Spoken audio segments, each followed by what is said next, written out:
Hello students, आज मैं आपको अरिथमेटिक प्रोग्रेशन कराऊंगा। बहुत ध्यान से देखना। अरिथमेटिक प्रोग्रेशन मैं अभी करा रहा हूँ आपको, देन फिर मैं आपको ज्योमेट्रिक प्रोग्रेशन कराऊंगा, फिर हार्मोनिक प्रोग्रेशन कराऊंगा। ठीक है, बहुत ध्यान से समझना। मैथमेटिक्स का एक बहुत अच्छा कंसेप्ट है। 10th क्लास में इससे रिलेटेड बहुत सारे क्वेश्चन एग्जाम में आते हैं। Now you see please.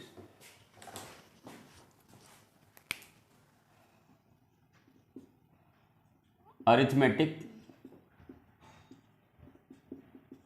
Progression.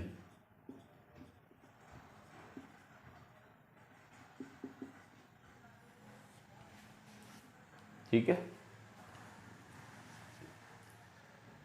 इसको हम एपी कहते हैं। ठीक, शॉर्टकट में इसको कहते हैं एपी, अरिथमेटिक प्रोग्रेशन। समांतर श्रेणी, समांतर श्रेणी चैप्टर का नाम है। ये होता क्या है? What is an AP? समांतर श्रेणी क्या होता है? ध्यान से समझिएगा।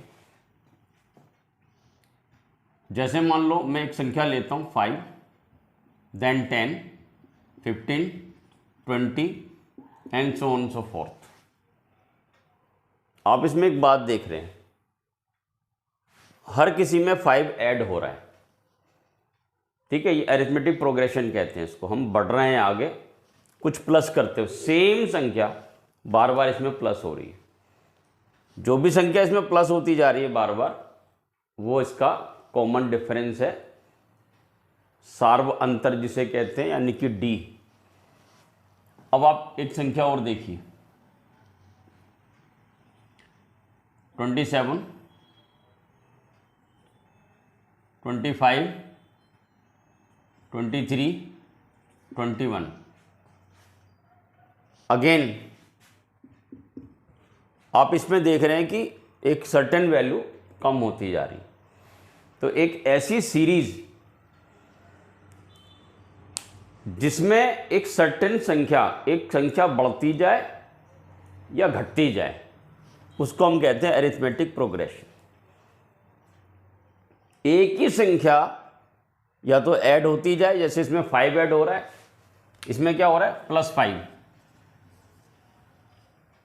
इसमें क्या हो रहा है? 2 माइनस हो रहा है। 27 में से 2 माइनस किया 25, 25 में से 2 माइनस किया 23 एंड 21। तो इसमें कुछ बढ़ता जा रहा है, इसमें कोई एक संख्या घटती जा रही है। तो कोई भी एक ऐसी सीरीज जिसमें एक सर्टेन संख्या बढ़ती जाए या घटती जाए, उसको हम कहते हैं अरिथमेटिक प्रोग्रेशन। अब इसको हम एक फॉर्मूले के तरह से लिखते हैं। ये सीरीज है A1, A2, A3, A4, ऐसे ही लास्ट में होता है AN। AN का मतलब होता है लास्ट टर्म, लास्ट टर्म। अब जैसे ये A1 है, हम इसको ऐसे लिख सकते हैं A, और A2 को हम लिखते हैं A+D, क्योंकि A में बस एक कॉमन डिफरेंस को अगर हम जोड़ दें, D का मतलब होता है D, इसका मतलब होता है कॉमन डिफरेंस, कॉमन डिफरेंस, जिसको हिंदी में कहते हैं हम सार्व अंतर। ठीक है, अब इसमें हम जाएंगे, जो फर्स्ट टर्म है उसमें जो भी इसमें D है उसका डबल हो जाएगा 2D। तो आप ये देख रहे हैं 2 लिखा है तो एक D जुड़ता है, 3 लिखा है तो 2D, और यहां हो जाएगा A+3D।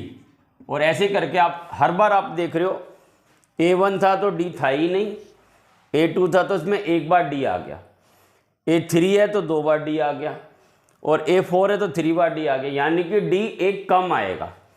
तो जब ये n है तो ये हो जाएगा A+n में से एक माइनस कर दें उतना D। तो ये लास्ट टर्म है। क्या है? Last term. ये फर्स्ट टर्म है, ये सेकंड, थर्ड एंड फोर्थ, और ये वाली है लास्ट टर्म। ठीक है, तो ये लास्ट टर्म का फॉर्मूला हो गया। अंतिम पद, लास्ट टर्म, जिसको आप कह सकते हो अंतिम पद, तो ये अंतिम पद है, इसको हम ए एन से रिप्रेजेंट करते हैं। तो इसका फॉर्मूला हमने डिराइव कर लिया, a plus N minus one into D. बात को समझिए, इसमें d कितना है, 5 है। मैं आपको समझाने की कोशिश करता हूँ। ये a1 है, इसको हम a कहते हैं। a2 में क्या होता है कि a तो ये फर्स्ट टर्म हो गई, और जो d, इनमें जो डिफरेंस था वो हम ऐड करते जाएंगे। पहले सिंगल ऐड करेंगे, फिर उसका डबल करके ऐड करेंगे, फिर 3 गुना करके ऐड करेंगे। ऐसे ऐसे लास्ट वाले में जितना भी लिखा होता है उससे एक कम। 4 लिखा था तो उससे एक कम 3 लिखा था तो उससे एक कम 2 लिखा था तो उससे एक कम 1। तो कहने का मतलब ये है कि जो लास्ट टर्म होगी उसमें से हम 1 माइनस करते हैं। तो this is the formula for the last term. तो ये लास्ट टर्म का फॉर्मूला हमने डिराइव करा है इससे, जस्ट ऑब्जर्विंग द पैटर्न। अब मैं आगे चलता हूं। ये जो d है, अगर मैं d को भी एक फॉर्मूला देना चाहूं तो ये हो जाएगा an minus an minus 1। Technically समझो, d कहीं से भी निकल आएगा। अगर आप इसमें से a माइनस कर दो, इसमें से a माइनस कर दो, 20 में से 5 माइनस कर दो, 25 में से 27 माइनस कर दो, 23 से 25 माइनस कर दो, तो कहीं से भी आपको d निकल कर आ जाएगा। तो मैं एक जो जनरल फॉर्मूला इसका देना चाह रहा हूँ कि कोई भी एक टर्म, उससे एक पहले वाली टर्म, n माइनस 1 का मतलब क्या है, जो भी लास्ट टर्म है उससे एक पहले वाली टर्म। अगर हम लास्ट टर्म इसको लें तो इससे पहले वाली टर्म ये हो गई, तो इसमें से ये माइनस करके d आ जाएगा। तो यही एक टेक्निकल फॉर्मूला है। तो फॉर्मूला नंबर 1, फॉर्मूला नंबर 2 बड़ा सिंपल है। d निकालने का एक ही फॉर्मूला है कि आप एक टर्म में से उससे पहले वाली टर्म को घटा दें। अगर मैं इसको लास्ट टर्म मान रहा हूं तो उससे एक पहले वाली टर्म को मैंने माइनस किया, तो it's going to be more easy. मैं और प्रेसाइज आ जाता हूं। मान लो ये n की जगह मैंने 5 ले लिया, तो ये हो जाएगा 5 में से 1 माइनस कर दें a4, वही चीज है। यानी कि a5 में से a4 माइनस कर दो। मैं और आगे आता हूं। मान लीजिए मैंने यहां पर मैंने n को लिया था 5, अब मैं n को ले रहा हूं 4, तो क्या हो जाएगा, ये a4, यहां पर 4 लिख देंगे, माइनस a 4 माइनस 1 यानी कि 3। तो it's going to be more easy now. अब ये दो फॉर्मूले तो मैंने आपको बता दिए। अब एक फॉर्मूला है इस सीरीज के सम का फॉर्मूला।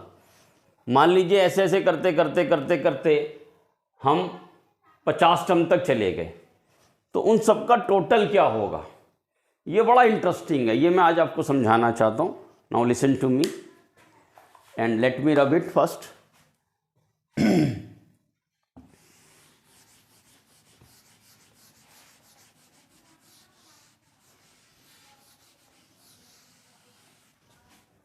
देखिए हुआ क्या है, मैं आपको बताता हूं। एक स्कूल में एक टीचर काफ़ी थके हुए थे। उनको लगा कि मैं काफ़ी थका हूं, आज मैं थोड़ा सा रेस्ट करूंगा। तो उन्होंने बच्चों को एक काम दे दिया कि बच्चों आप सब एक काम करो, पहले 1 लिखो,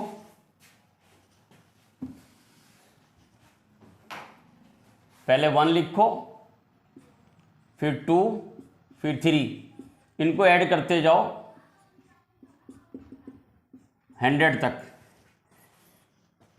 1 में पहले 2 ऐड करना है, फिर 3 ऐड करना है, फिर 4 ऐड करना है, ऐसे ऐड करके 100 तक करना है।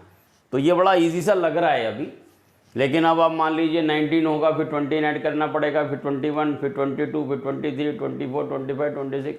तो ये बड़ा लेंथी प्रोसेस हो जाएगा, और बच्चे प्राइमरी के हैं, उनके लिए बड़ा काम है। तो ये कहकर टीचर ने आराम करने की कोशिश की,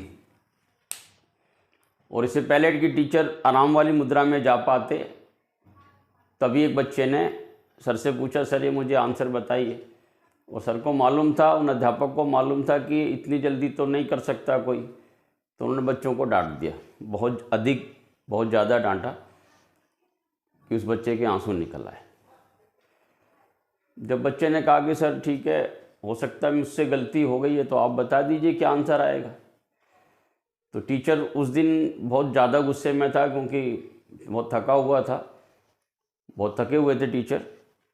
तो उन्होंने कहा कि ठीक है, मैं कल करूँगा, अभी तो टाइम हो गया, क्योंकि उस बच्चे को इतना लंबा डांटा कि बहुत टाइम निकल गया, छुट्टी का टाइम हो गया। लेकिन जब वो घर गए तो उन्होंने जब घर में एक कैलकुलेशन करके देखा तो पाया कि वो जो बच्चा कुछ दिखा रहा था, उन्होंने हल्का सा देख तो लिया था, उन्हें लगा कि शायद उस बच्चे का आंसर ठीक आया था। तो अगले दिन वो आए तो उन्होंने आते उस बच्चे को खड़ा किया। वो बच्चा डर चुका था काफ़ी कि सर आज तो मुझसे कुछ गलती नहीं होगी, सर मैं आगे से नहीं करूँगा, अब आप मत डांटिए। तो कहा कि मैं डांटना नहीं चाहता हूँ, मुझे वो नोटबुक दिखाओ जिसमें आपने मुझे वो करके दिखाया था। और जब टीचर ने आंसर टैली किया तो वही आंसर सेम जो टीचर का घर पर आया उस बच्चे का यहाँ आया था, दोनों टैली करके दोनों मिल गए, दोनों सही थे। अब टीचर को लगा कि मैंने अननेसेसरी बच्चे को डांटा है, तो उनको कन्विक्शन इस बात का हुआ।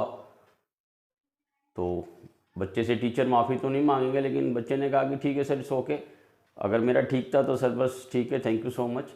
लेकिन टीचर ने कहा कि बेटे मैंने जब उसको घर पे जाके करके देखा तो मुझे बड़ा टाइम लगा था, और आपने बहुत 2-3 मिनट में मुझे करके दिखाया, तो ऐसे कैसे किया। तो उन्होंने बताया सर मैंने बस जैसे आपने कहा 1 2 3 4 इनको ऐड करो, तो मैंने एक बार ऐसे लिखा और दूसरी बार लिखा मैंने 100 99 98 97 एंड 1। अब क्योंकि ये जो भी चीज़ है, मान लो ये एस है, सम, एस का मतलब सम, तो मैंने इसको जोड़ा, एस और एस हो गया 2s, और ये हो गया 101, ये भी 101, इन दोनों का टोटल भी 101, और ये भी 101, और ऐसे करके ये भी 101। तो ये मैंने देखा कि ऐसे 101 100 टाइम्स आएगा, क्योंकि 100 तक मुझे जोड़ना था। तो फिर उसने क्या किया कि 101 को 100 बार ऐड करने से बढ़िया होता है उसको 100 से मल्टीप्लाई कर दो। बात वही है, या तो आप 101 को 100 बार जोड़ दो, या 101 को 100 से मल्टीप्लाई कर दो। तो उसने यही किया, 101 को 100 से मल्टीप्लाई किया, और ये जो 2 था यहाँ से लाकर यहाँ पर अपॉन में ले आए, और जब इसको इससे उन्होंने काटने की कोशिश की 50, और 50 से उसको मल्टीप्लाई किया, तो ये आंसर आया, एंड दिस इज 100% करेक्ट। लेकिन इस पूरी कहानी में एक फॉर्मूला डिराइव हो गया, और वो है अरिथमेटिक एपी का, the sum of an AP, किसी भी एपी का एक सम का फॉर्मूला, तो वो मैं डिराइव करने जा रहा हूँ। Now you listen to me, I need space, that's why I am just rubbing it. Now you see, तो मैथमेटिकली ये जो फॉर्मूला बना एस, तो पहले लिखा गया ए फर्स्ट टर्म, फिर लिखी गई second term plus third term, plus फिर लास्ट में जाकर लास्ट टर्म, फिर इसको उलट के लिखा गया जैसे उस बच्चे ने लिखा था। इस टर्म को यहाँ ले आए, ए प्लस n-1 इंटू डी, मैं ब्रैकेट में इसको रख देता हूँ, और फिर ये अभी तो ज़रूरत नहीं है रखने की, प्लस जैसे ये वाला टर्म यहाँ पर आ गया, जो सेकंड रहा होगा वो यहाँ आ जाएगा, और ये वाला टर्म ऐसे करते करते ये वाला टर्म इसके नीचे आ जाएगा। तो मैंने जस्ट रिवर्स कर दिया, ये वाला टर्म यहाँ ले आया और ये वाला टर्म यहाँ ले आया, बीच वाले की ज़रूरत नहीं है, मैं बस एक आपको समझाना चाह रहा हूँ। इस बार भी वही किया गया, एस और एस 2s, और फिर इसको ऐड करने की कोशिश की गई, तो ये a और a कितना हो गया 2a plus n-1 into D. अब इसको ब्रैकेट में रख दिया, देखिए इन दोनों को हम ऐड करेंगे तो ये a से ऐड हो जाएगा, बाकी ये सब ऐसा कैसे लिखेंगे, प्लस ऐसी हर सीरीज जुड़ती आई होगी, ये सेम आएगा। और लास्ट में भी ए और ए 2a plus n-1 into D, तो ये और ये सेम आया। लेकिन ये कितनी बार आया होगा, जैसे उसमें 100 तक जोड़ा था तो 100 बार आया था। अब ये प्लस ऐसे ही सेम फिर आएगा, फिर तो ये कहाँ तक आएगा, ये आएगा अप टू n। n का मतलब लास्ट टर्म। अब लास्ट टर्म कुछ भी हो सकती है, ठीक है ना, वो 100 भी हो सकती है, 200 भी, वो आपको दिया होगा। तो यहाँ से फॉर्मूला बना कि उस बच्चे ने सोचा कि यार इसको मैं लिख के 2a plus n-1 into D, अगर मैं उसको मैंने 100 से मल्टीप्लाई किया था तो उसको मैं n से मल्टीप्लाई कर देता हूँ, क्योंकि n बार होगा तो मैं इसको n बार ऐड करूँ, यही प्लस फिर ये और लास्ट में भी यही, इनको मैं n बार ऐड करूँ तो उससे बढ़िया मैं इसको n से मल्टीप्लाई कर दूँ। तो उसने n से मल्टीप्लाई किया और ये 2 यहाँ पर नीचे आ गया। तो कुल मिलाकर ये फॉर्मूला बना, ये इसके नीचे लिखा जा सकता है 2a plus n-1 into D. और इस तरह से हमारे पास जो लास्ट फॉर्मूला था, the sum of n series पूरे n टर्म्स का टोटल, उसका फॉर्मूला ये है 2a, the formula for the sum of the series n/2 2a plus n-1 into डी। It's going to be more easy, बड़ा simple formula है।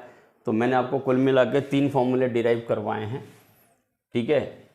ये formula है सम ऑफ द टर्म्स, और एक था लास्ट टर्म का फॉर्मूला, वो था a plus n-1 into D, और एक था d का फॉर्मूला, और वो तो बड़ा सिंपल है an माइनस an-1। तो ये जो 3 फॉर्मूले बने हैं 1, 2 and 3, this is all about AP। तो मैं इनके इससे रिलेटेड क्वेश्चंस भी बहुत सारे आते हैं एग्जाम में, that I will be doing in next my video. Till then enjoy and learn this, and I request all of you to learn this AP, क्योंकि ये बहुत आगे जाकर 11, 12 और उसके ऑनवर्ड्स भी बहुत काम आने वाला है, कॉम्पिटिटिव एग्जाम में बहुत काम आने वाला है। आप इसको सीखिए, कंसेप्ट यही है, क्वेश्चन टफ हो सकते हैं, ठीक है, और जब आप इसको ठीक से लर्न रखेंगे तो उनसे आप लड़ लोगे, ठीक है। Now thank you so much.